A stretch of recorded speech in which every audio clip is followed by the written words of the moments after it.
Salut à tous. Aujourd'hui, donc comme vous le voyez, on est sur le terrain. Donc je suis désolé pour le bruit. Il y a un axe routier qui est pas très loin et ça résonne pas mal. Vidéo qui va être assez courte.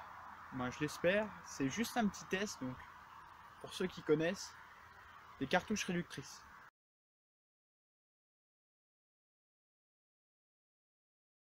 Donc cartouche réductrice d'un calibre 12 vert, on peut avoir du calibre 20, du calibre 24, du calibre 28, du 14 mm, du 12 mm, donc du 410, du 410 Magnum, donc du 12 mag, du 9 Flaubert, du 44 Magnum, du 22 long rive, du 22 mag, etc. Donc là aujourd'hui je vais m'intéresser au calibre 20. J'ai acheté récemment des réducteurs de calibre 12 vers calibre 20.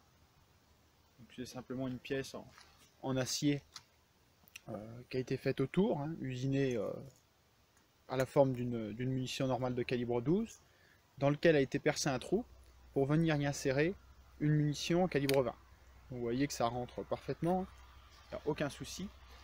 Pourquoi cet adaptateur? À quoi ça va servir? Pour quelle utilisation? Et bien tout simplement, voilà, je pense que vous le voyez dans mes vidéos, moi je suis vraiment un fan du calibre 12. J'adore les fusils à canon lisse en calibre 12, donc j'en possède un certain nombre. Et le grand souci, c'est lorsqu'on emmène des gens qui n'ont jamais tiré au fusil en stand, ou même sa copine, ou des filles en général, des personnes on va dire de plus petits gabarits, pas habitués à recevoir des grosses secousses. J'ai toujours le souci, voilà, bien souvent on commence à l'arme d'épaule parce que c'est plus simple au niveau sécurité, maniement, etc. Et j'ai souvent le souci de l'appréhension du départ de coup parce que quand on me voit tirer, bah, ça recule pas trop. Et quand on fait tirer la personne, bah, elle prend une grosse claquette.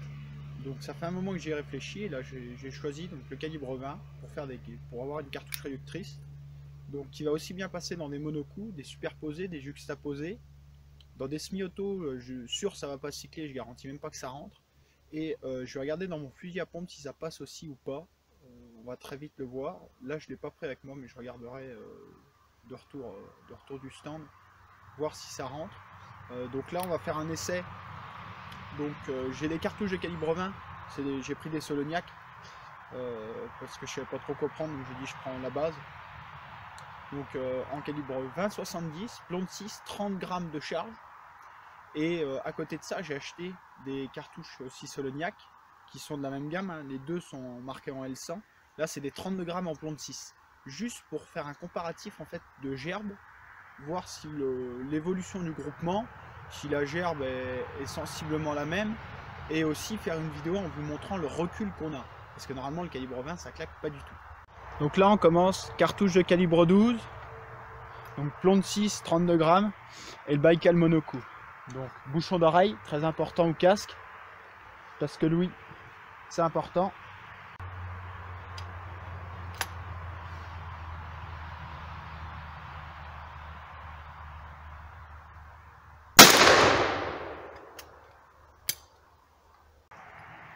Maintenant, toujours à même distance, 25 mètres, cartouche de calibre 20, 30 grammes en plomb de 6. Donc le Baïkal monocoup, j'ai inséré le tube réducteur dedans et inséré ma cartouche.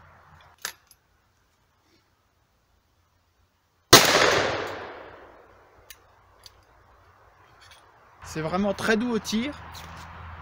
Ma cartouche a légèrement gonflé dedans, mais je la ressors très facilement de mon tube réducteur.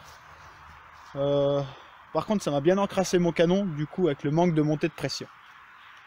Alors maintenant, cartouche de 32 grammes L100 Soloniac en plomb de 6 dans un fusil juxtaposé canon de 68 cm. Et donc là je vais tirer avec un choc qui est quasiment en lisse. Il doit être en 1/3 voire 1/2, mais très grand max. Juste pour avoir un ordre d'idée, pour pouvoir comparer avec un tir en calibre 20 après.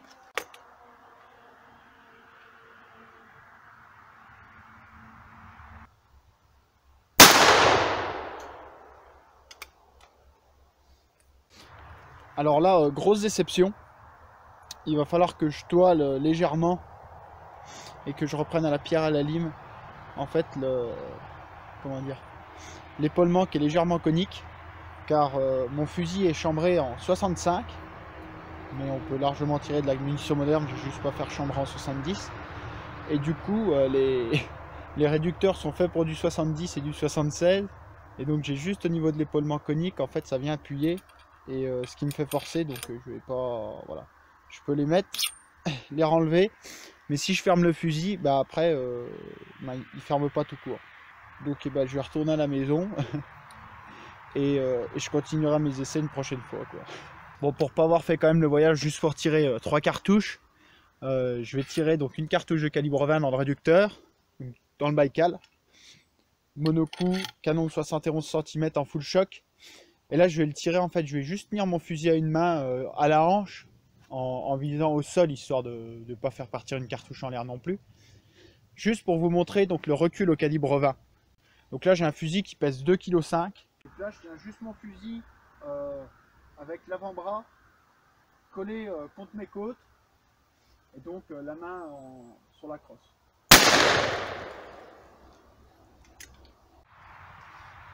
Donc pour vous montrer à quel point le calibre 20 recule pas, je vais faire ce que je viens de faire au calibre 20 mais au calibre 12. Donc faites pas ça à la maison parce que là je pense que ça va faire mal, clairement. Ça va pas être très très agréable, d'autant plus qu'il y a la quéquette de déverrouillage qui va dépasser.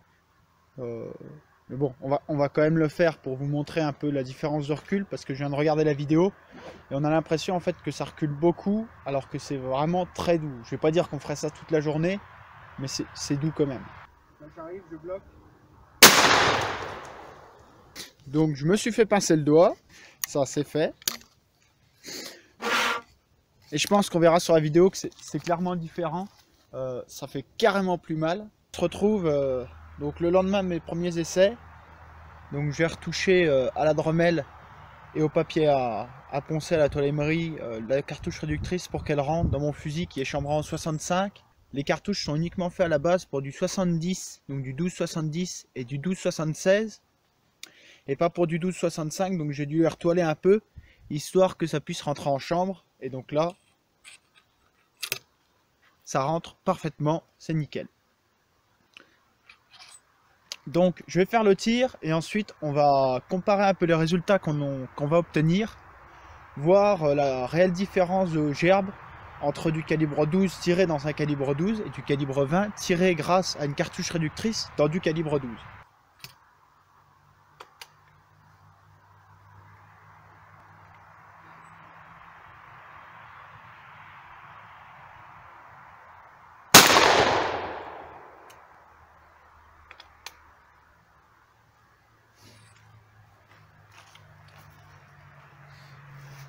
Tir sans souci.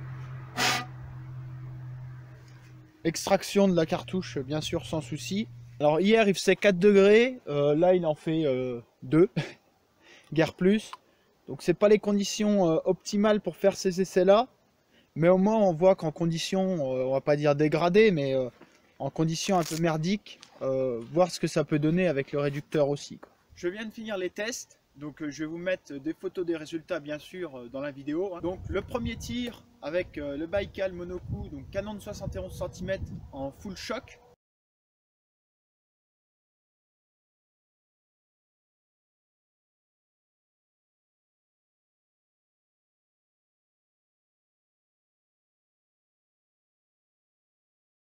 Donc en calibre 12, voilà le résultat qu'on obtient. Donc on a une gerbe sur à peu près 250 mm, donc 25 cm de diamètre, la gerbe utile, là où vraiment rien va passer. Après au niveau de la répartition des plombs, j'ai pris là où il restait un peu de plomb, hein, pas là où on a des plombs qui se baladent non plus. Mais en hauteur on a 370 mm et en largeur 290 mm, où pareil on a une répartition de plomb qui est pas mauvaise, mais on n'a pas non plus une gerbe très serrée. Vous voyez que ça a une répartition tout à fait correcte à 25 mètres. Là, on est en calibre 12, 32 grammes de charge tiré à 25 mètres en plomb de 6. Maintenant, le tir avec le réducteur. Donc toujours le Baïkal monocoup, canon de 71 cm, full choc, tiré à 25 mètres, avec une cartouche en plomb de 6, avec une charge de 30 grammes dedans.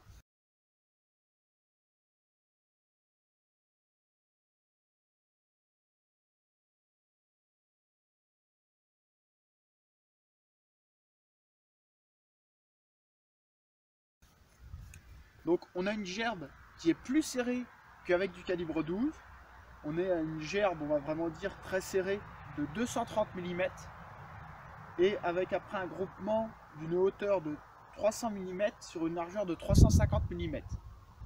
Donc c'est pareil, on est plus groupé là pour le coup avec un canon long et un full choc qu'avec du calibre 12. Bon, on a 2 grammes de plomb en moins, donc, ça limite aussi les chances d'avoir des plombs qui se baladent. Mais là on a franchement un groupement qui est meilleur qu'avec le calibre 12 au niveau de la répartition des plombs. Et avec un recul moindre, même si le coût de la munition est un peu plus élevé. Donc pour le Baïkal, très concluant. Maintenant avec le juxtaposé, donc il est en canon de 68 cm, là le choc, je ne sais pas tout à fait si c'est un tiers ou un demi, hein, on va dire que c'est voilà, on va dire que c'est un demi, mais un demi quand même bien usé parce que le fusil est des années 30 ou 40, donc il a quand même un peu tiré. Donc là au calibre 12, plomb de 6, tiré à 25 mètres, charge de 32 grammes.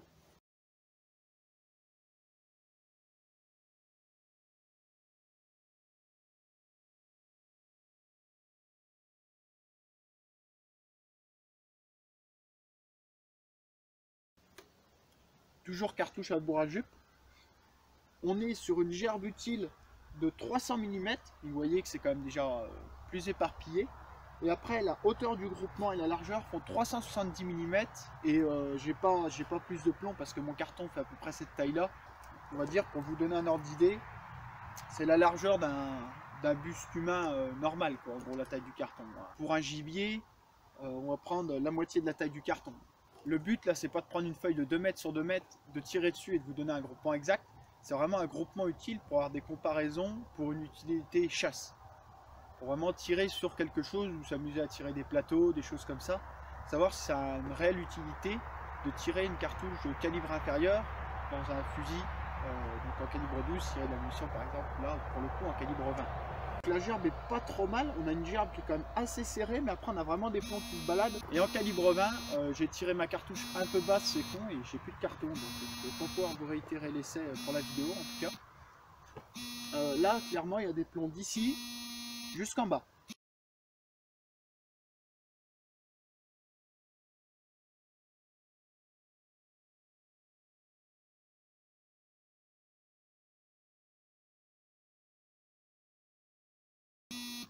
On n'a pas une gerbe qui est très très belle. C'est très bête parce qu'on a des gros espaces entre les plombs. On a des plombs des fois qui sont serrés et après des espaces. Là, vous avez une très bonne densité de plomb. Et à côté de ça, là, vous avez des gros espaces. Donc là, on a une gerbe d'à peu près 400 mm de diamètre. C'est quand même énorme, bah, ça fait la taille du carton. Et en hauteur, après, on est à peu près à 370 mm. Et après, j'ai pris, parce que j'ai fixé mes cartons sur une cible, et donc je suis à peu près à 450 mm de largeur. Donc vous voyez que ça écarte beaucoup plus qu'avec la cartouche de calibre 12. Et du fait qu'on a un tout petit peu moins de plomb, on aura des moins bonnes répartitions.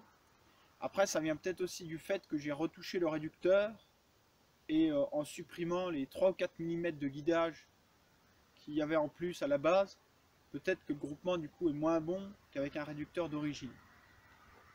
Mais clairement, à 25 mètres, si vous tirez un lapin, un volatile, petit gibier, là vous allez l'avoir. Hein. C'est juste qu'on n'aura pas la même répartition qu'avec le full choc. Mais le groupement est pas dégueulasse, il est moins bon qu'en calibre 12 quand même. Il y a moins de plomb, la gerbe est pas du tout pareil, mais on peut tout à fait tirer un petit gibier avec ce réducteur, et donc pour le coup là, éviter d'abîmer son fusil ou pour une personne de petit gabarit. Pour conclure, les essais ont été très satisfaisants, c'est pas du tout les résultats auxquels je m'attendais. J'ai vraiment été surpris que par exemple en tirant une cartouche de calibre 20 dans un fusil en calibre 12 à l'aide d'un réducteur, avec un canon de 71 cm en full choc, on a une gerbe qui est un peu meilleure. Et donc des chances de toucher le gibier, le plateau, le bidon, on a des meilleures chances. Et surtout on aura un tir qui sera beaucoup plus létal. Donc moins de chances de perdre le gibier aussi, et moins de chances de le blesser pour ne pas le tuer. Dans un canon qui sera lisse, voilà, du fait du diamètre inférieur au niveau de la munition, ça va limiter son utilisation, donc à préconiser dans des armes qui ont des canons longs et choqués, ou en tout cas choqués, histoire de pouvoir venir quand même contenir la gerbe. Dans un canon lisse, ça ne donnera pas forcément des bons résultats. J'ai essayé de mettre un réducteur dans mon fusil à pompe, ça rentre, on peut tirer, mais derrière au niveau de l'éjection,